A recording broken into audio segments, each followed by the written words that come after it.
Kembali lagi dengan saya Akmal Bashar. Di sini saya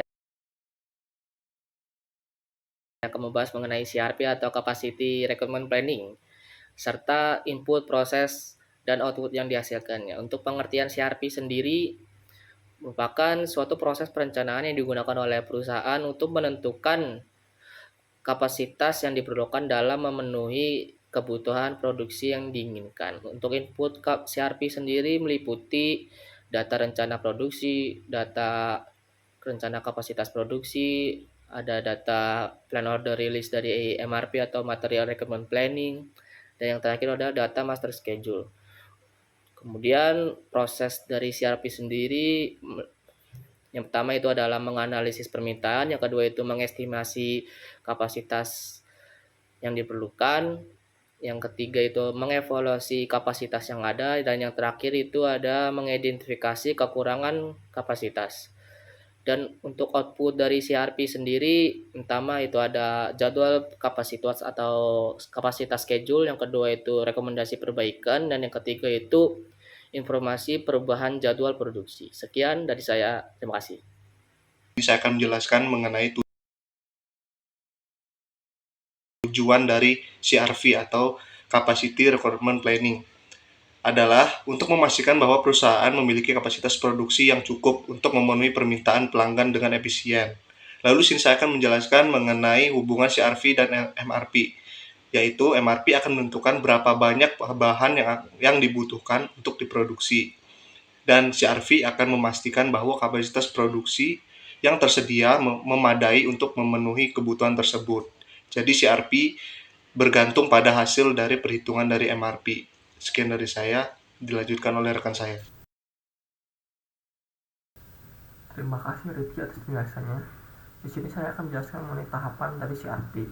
Yang pertama adalah identifikasi kebutuhan produksi berdasarkan dari rencana produksi, produk yang perlu diproduksi, jumlah produksi, dan jadwal dari produksinya itu sendiri. Yang kedua adalah perhitungan kebutuhan kapasitas berdasarkan kebutuhan produksi yang telah diidentifikasi, perhitungan kapasitas dibutuhkan untuk memenuhi produk tersebut. Yang ketiga adalah mengevaluasi kapasitas tersedia sesuaikan dengan produksi aktual yang tersedia daripada perusahaan itu sendiri. Yang keempat adalah penyesuaian dan penjadwalan. Jika kapasitas tersedia cukup untuk memenuhi kebutuhan produksi, maka tidak diperlukan adanya penyesuaian. Namun, jika kapasitas kurang dari yang diperlukan, maka perlu dilakukannya penyesuaian dan penjadwalan produksi. Poin yang selanjutnya yang akan dibahas adalah apa yang terjadi jika kapasitas perusahaan itu over capacity. Yang pertama adalah dapat menyebabkan ketidakoptimalan dalam penggunaan sumber daya. Ini berdampak negatif pada probabilitas perusahaan karena biaya overhead tetap masih ada meskipun produksi tidak penuh.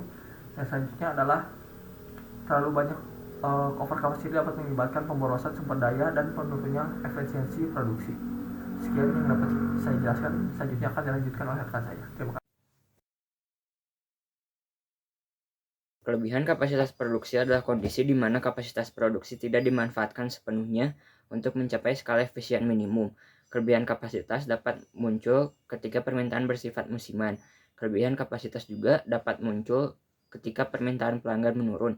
Cara yang dapat dilakukan untuk meningkatkan kapasitas perusahaan diantaranya mengevaluasi proses produksi yang sudah ada. Hal ini dilakukan pada saat perusahaan menginginkan produksi lebih dalam jangka panjang, lalu mengurangi downtime mesin. Dengan memonitor operasi mesin secara real time dan mengetahui waktu downtime mesin, lalu mengidentifikasi hambatan yang ada. Dengan mengetahui hambatan yang ada, dapat melakukan evaluasi sesegera mungkin, lalu melibatkan peran pekerja, dan terakhir dapat mengevaluasi efektivitas dari supplier. Sekian dari kami. Assalamualaikum warahmatullahi wabarakatuh.